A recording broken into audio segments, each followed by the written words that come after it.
जय हिंद, welcome to the hunter सारा। आज हम बात करेंगे next concept, that is last concept of electricity of class 10। Class 10 के लास्ट टॉपिक के बारे में आज बात करने जा रहे हैं हम, इलेक्ट्रिसिटी यूनिट के, दैट इज इलेक्ट्रिक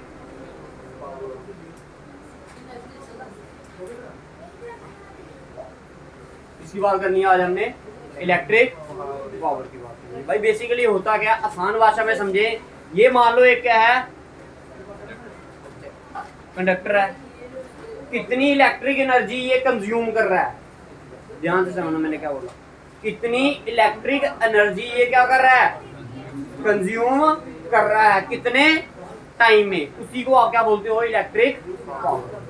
मैंने क्या बोला, the amount of electricity consume by a conductor और an electric circuit in how much time is known as electric power। लिखिए डेफिनेशन, देखो, it is defined as the amount of, it is defined as the amount of electric energy consumed, it is defined as the amount of electric energy consumed in a circuit per unit time। समझ आया definition, समझ आई भाई सभी को? आसान सी भाषा में मैंने आपको समझाने की कोशिश की है भाई। इलेक्ट्रिक पावर जो है वो क्या है, कितनी एनर्जी कोई सर्किट कंज्यूम कर रहा है, कितने टाइम में, उसे आप क्या बोलते हो, इलेक्ट्रिक पावर। इसका अगर मैं फार्मूला लिखूं तो पावर इज इक्वल टू क्या, वर्क। वर्क क्या है आपका, एक टाइप की एनर्जी है, ये वर्क अपॉन, ये डब्ल्यू क्या आपका डिनोट करता है, इलेक्ट्रिक एनर्जी को डिनोट करता है। ठीक है जी, समझ आ गया भाई, समझ आ गया?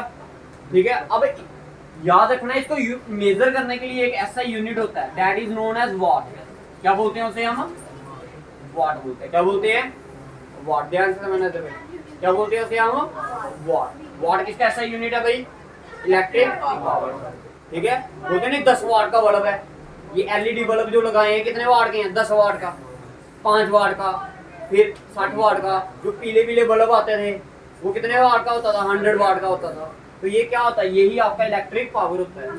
ठीक है, अब कुछ अदर यूनिट भी आते हैं भाई, आपको बोलते हैं कमर्शियल यूनिट। बताओ इसका क्या, कमर्शियल यूनिट, ये बड़ा इंपॉर्टेंट है, that is known as horse power. Horse, जो आपकी गाड़ियां वगैरह आती है ना, उनकी अगर पावर जाननी होगी तो वो किसमें मेजर की जाएगी, हॉर्स पावर में। और 1 horse power is equal to क्या, 746 वॉट। जैसे आपके जो ट्रैक्टर वगैरह आते हैं ना, बोलता कोई बोलता हमारा ट्रैक्टर जो है वो कितने वॉट का है, कितने हॉर्स पावर का है, 50 हॉर्स पावर, 45 हॉर्स पावर। तो वो क्या डिनोट करता है, 1 हॉर्स पावर में इतनी क्या होती है, पावर होती है। ठीक है, अब कुछ अदर यूनिट्स भी होते हैं, जैसे हम इसको बोलते हैं किलोवाट। ठीक है, क्या बोलते हैं, किलोवाट। तो वो होगा 10 की पावर 3 वाट। फिर मेगा, ठीक है, वो आपको बताए हैं मैंने पहले भी। ठीक है, अदर में भी। अब बात करते हैं कुछ अदर इसके यूनिट्स भी होते हैं। ठीक है, अदर फार्मूले भी होते हैं। अब ध्यान से समझना इसके अदर फार्मूले इसके बारे में। देखो, P इज इक्वल टू क्या, W अपॉन T।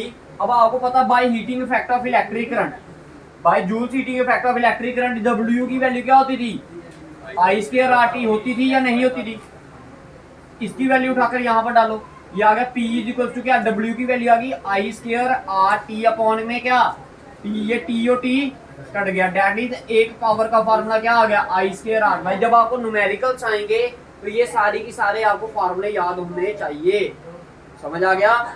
जैसा गिवन में दिया होगा क्वेश्चन, वैसे ही आपने उसके न्यूमेरिकल्स को फार्मूला लगाना। भाई एक फार्मूला क्लियर हो गया, P की वैल्यू क्या आ गई, I स्क्वायर। क्लियर है सभी को? इधर तक क्लियर है? अच्छा जी, और कोई फार्मूला बताइए मेरे को। जैसे R किस में आता है आपका, ओम्स लॉ में।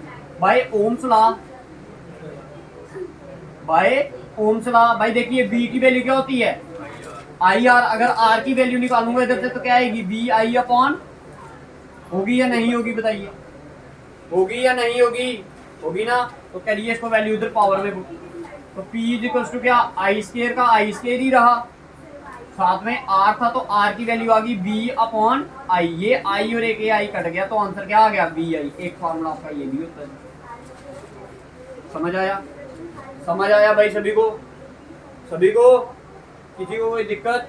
ये कुछ क्या है, इनके फॉर्मूलेस हैं जो आपको क्या होने चाहिए, पता होने चाहिए। जो कितने फार्मूले बता दिए, 1 2 3 फार्मूले बता दिए। आप और भी इसको क्या कर सकते हो, निकाल सकते हो। जैसे आई की वैल्यू क्या होती है भाई, करंट का फार्मूला क्या होता है, देखो इसकी वैल्यू तो लिख रहा हूं मैं, आई इज इक्वल टू क्या, क्यू अपॉन टी होता है ना, क्यू अपॉन टी। तो ये आ गया आपका क्यू अपॉन में क्या आ गया टी। तो एक फॉर्मूला आपका ये भी होता है। कैसे आया, बिकॉज आई की वैल्यू क्या थी, क्यू अपॉन। समझ आ गया? समझ आ गया भाई सभी को? तो ऐसे ही आप क्या कर सकते हो, इनके और भी फॉर्मूले निकाल सकते हो। सिंपल सी भाषा में याद रखना है, इलेक्ट्रिक पावर क्या होती है भाई, कितनी इलेक्ट्रिक एनर्जी कंज्यूम हो रही है कितने टाइम में, उसे आप क्या बोलते हो, इलेक्ट्रिक पावर। अब एक डेफिनेशन और अराइज होती है इधर से, दैट इज 1 वाट। डिफाइन 1 वाट। ये 1 वाट क्या होगा भाई, डिफाइन 1 वाट। ये पेपर में पूछी जाती है भाई। तो देखो पावर की वैल्यू आ गई 1 वाट। ये 1 वाट कब होगी, जब एक इलेक्ट्रिक सर्किट, ध्यान से समझना, जब एक इलेक्ट्रिक सर्किट 1 सेकंड में कितनी एनर्जी कंज्यूम करेगा, 1 joule of energy has been consumed by an electric circuit in 1 second, then we say that this whole circuit has a power of 1 watt. Clear है?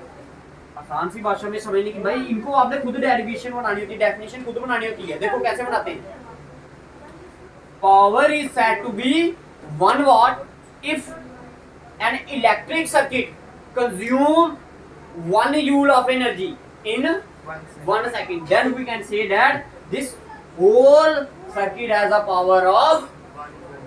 कहने का मतलब, अगर ये आपका कंडक्टर है, ये आपका इलेक्ट्रिक सर्किट है, अगर ये कितनी एनर्जी कंज्यूम कर रहा है, 1 जूल, कितनी, कितने टाइम में, इसमें कितनी पावर होगी,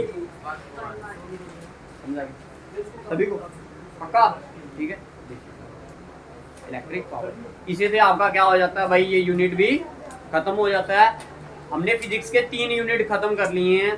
फर्स्ट वन इज क्या था, light, second one is human eye and the colourful world, and the third one is, and our fourth unit will be magnetic effect of electric. Clear है?